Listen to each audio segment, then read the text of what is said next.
দেখো এখানটায় বিয়ে বাড়ির খাওয়া দাওয়া নিয়ে চলে এসেছে। ফার্স্টে দিয়ে গেছে পাতা, তারপর লেবু দিয়ে গেছে, তারপর দিয়ে গেছে রাধা বল্লভী আর চিপস।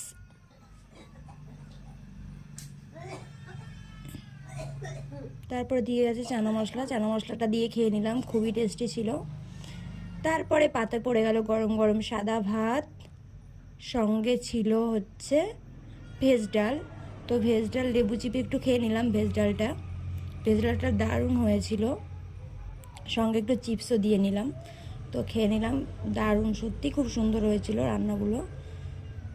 তারপরে এসে গেল এঁচোড় চিংড়ি, যেটা ভালো হয়েছিল মোটামুটি। তারপরে ছিল দই কাতলা, মাছটা দারুণ ছিল, খুবই সুন্দর ছিল মাছটা, সেটা দিয়ে একটু খেয়ে নিলাম। তারপরে ছিল শো স্টপার আজকের বিয়ে বাড়ির